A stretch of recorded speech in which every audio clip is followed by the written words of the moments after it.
Undefeated.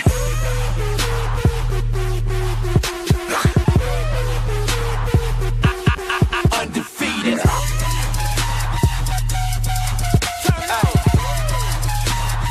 Who do you think that you are? When I tell y'all that I run things, y'all better believe me. Spin the earth on my finger like round ball on my globetrotter. It's easy. No lie. What up, everybody in the YTBC? Hope y'all having a wonderful and blessed day. So, right now, what I want to talk about is the welterweight division. As of late, the welterweight division really hasn't been making no noise whatsoever, with the exception of Spence Jr. He had an impressive performance against Chris Algieri. I think it was an awesome fight. Very happy for Spence Jr. And if I didn't do so already, which I believe I did, congratulations to him on that marquee win. And definitely looking forward to seeing more from Spence Jr. Now, that being said, I really feel like the rest of the welterweight division has been just a bit of a disappointment.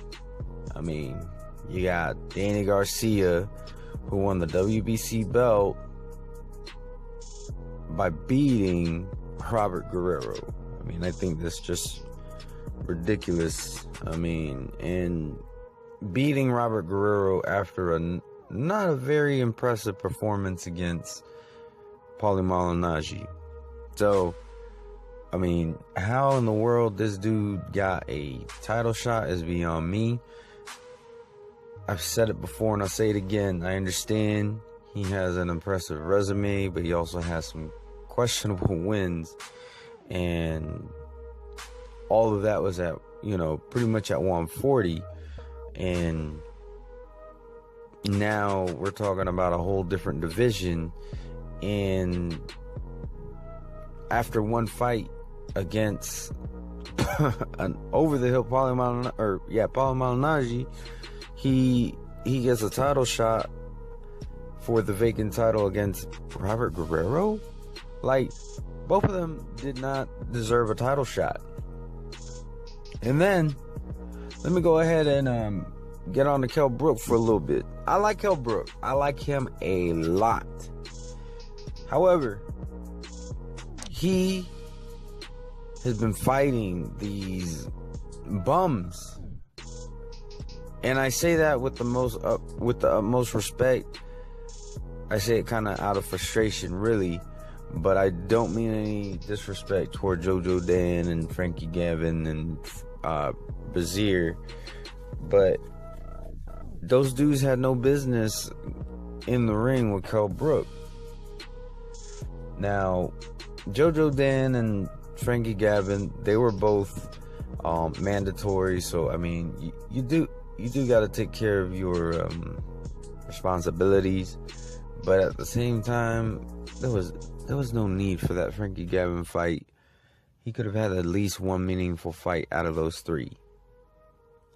And to my knowledge, with Brazier, I didn't hear anything about him, the IBF, trying to strip him if he didn't fight Brazier. So that fight actually didn't have to happen when it happened. I think he should have took on a meaningful fight, and then and really, I mean, being that Brazier had no business in the ring with him, I think he should have prolonged it until IBF told him that he would have to fight or vacate. Then at that time, take care of your business and then move on. And then let me go ahead and move on to Keith Thurman and Sean Porter. I'm going to go ahead and talk about both these guys at the same time. I really like them both. Back to Brook real quick. Hope the Vargas fight happens.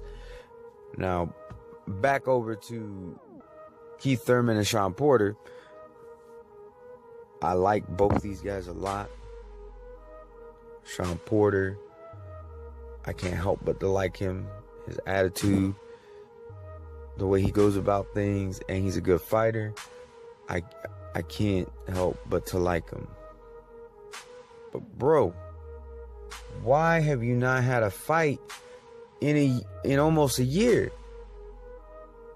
Why?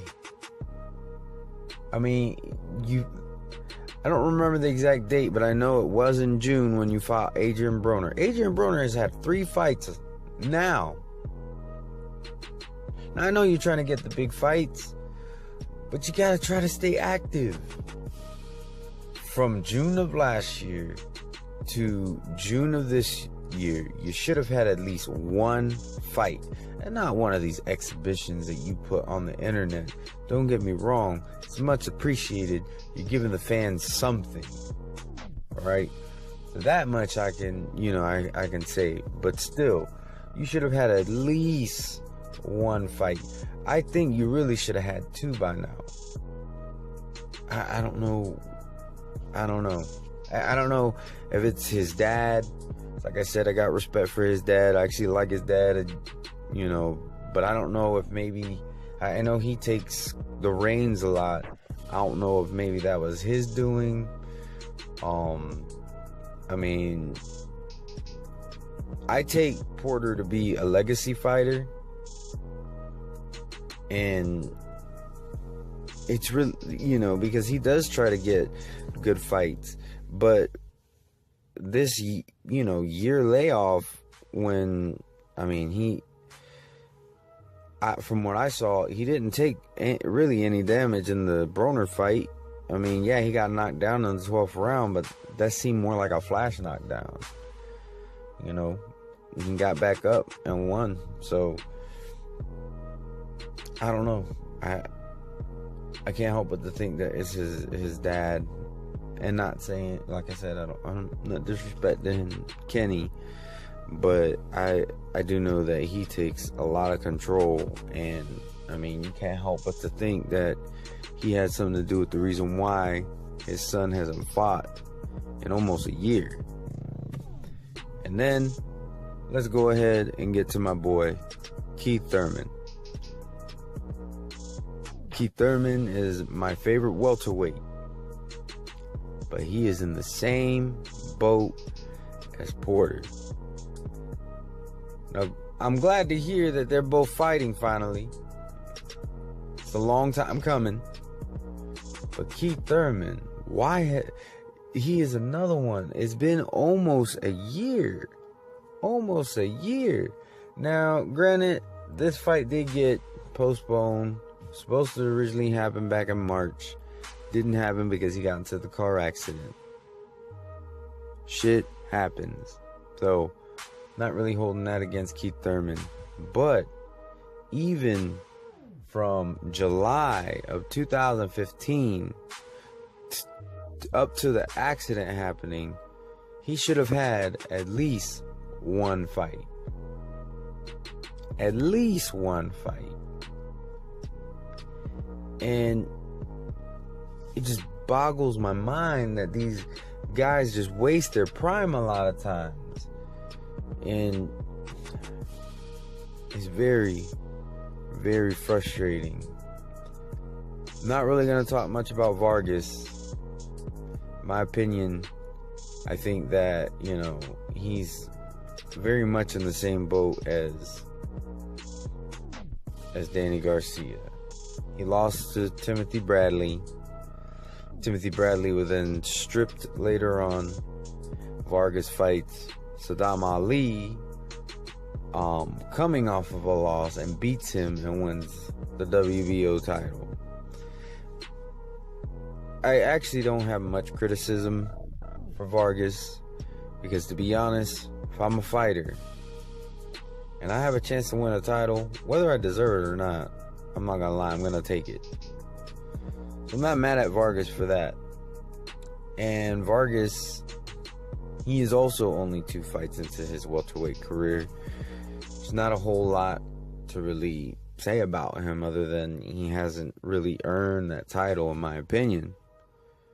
But it is what it is. Hopefully the Brook fight does happen.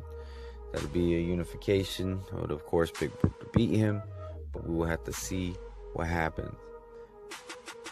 So, really, what I would like to see happen in the welterweight division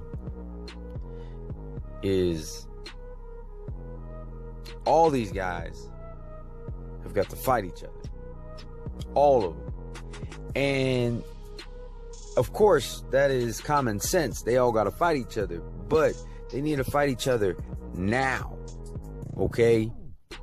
After, in my opinion, after Keith Thurman and Shawn Porter win, the winner of that fight should be fighting the winner of Brook and Vargas, should that fight happen, with no tune-up. Brook has had 3 tune-ups in a row. No more tune-ups, please. Shawn Porter, I wouldn't call Broner a tune-up, but Donaire, or Bonet, sorry. Donaire is a completely different dude. Bonet, that was a tune-up.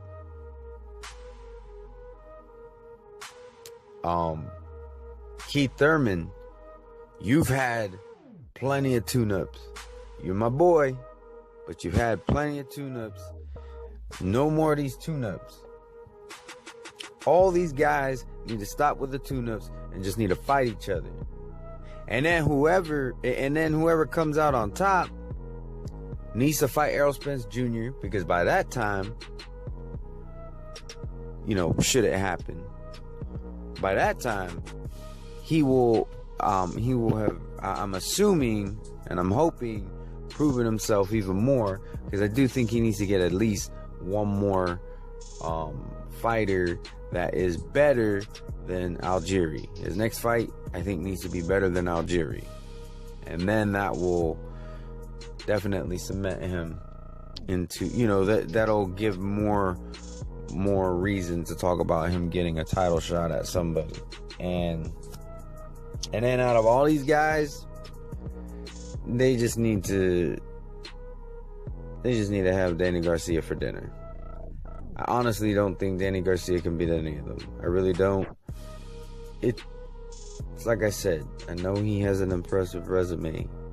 But first off, resumes don't win fights. So, I mean, if you don't believe me, you can ask Lennox Lewis. He has a very impressive resume, but it was 2 times he got knocked out. That resume did not help him whatsoever in those situations.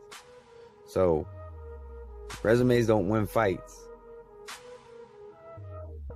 And another example of this is Spence Jr.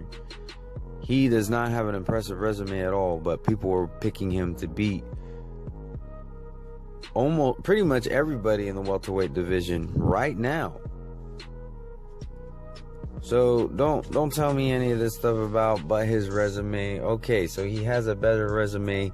He's been able to get the marquee fights that some of these guys haven't been able to get, whether it be their fault or not. But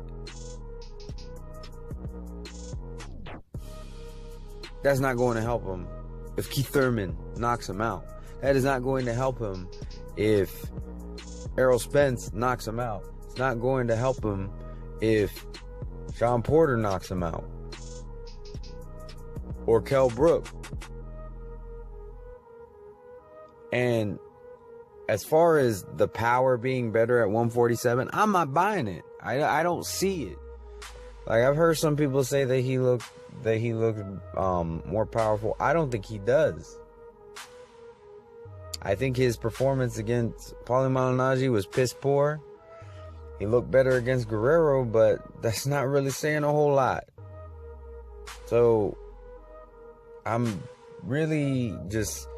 over this whole, Danny Garcia super love that he gets. And don't get me wrong, if you're a fan, I get it.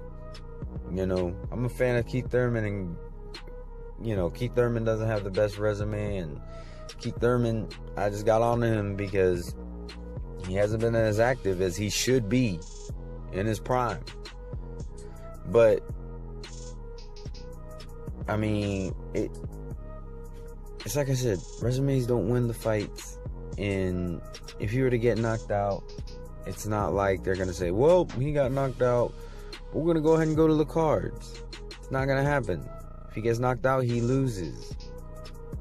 And guess what? He's already lost at least once, possibly twice. I mean, just because the judge tells you you're guilty and you know for a fact you didn't do whatever it is you're being told you're guilty for, is that really gonna matter to you? Hell no. Well, same thing here. Just because people tell me that he got a good resume,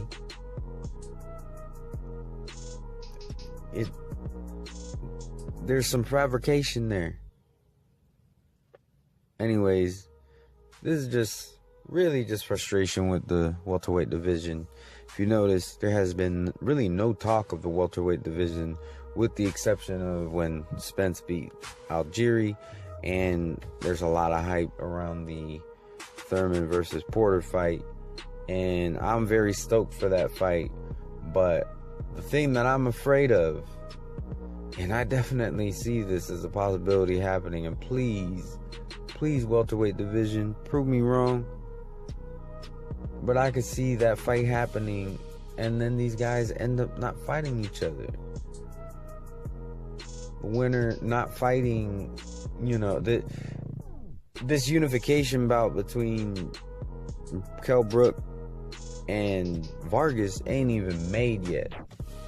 You know, I hope it happens, but the fact of the matter is, and we've seen this with Brook before, as much as I like Brook, I hate to say this, but you know, we thought we was gonna get that Diego Chavez fight. It didn't happen. We thought he was gonna fight Brandon Rios, which that wouldn't have been a good fight. Not because it's not a good fight, it's because Brandon Rios just he wasn't focused as we saw in that Bradley fight. Oh, and then Bradley, I don't want to hear no more of this Al Heyman and that Bradley can't fight his fighters, because I don't want to hear none of that. All right, Khan fought Canelo and Wade fought Triple G. Both Heyman fighters. You can't tell me that they can't fight nobody else. If they want it bad enough, they'll do it. But these dudes, they just hide behind that. But then they get exposed when one of these other dudes really want it, and they go and they make it happen. So I don't want to hear none of that. Well, the landscape of boxing. No. That's bullshit, because it's happened twice in a very short period of time. So I don't want to hear none of that bullshit. Anyways, to all my subscribers, anybody who watches my videos, or if you just so happen to stumble upon this video, hope you all have a wonderful and blessed day. Peace. How you think you don't stop the movement? You ain't that important, baby. I'ma keep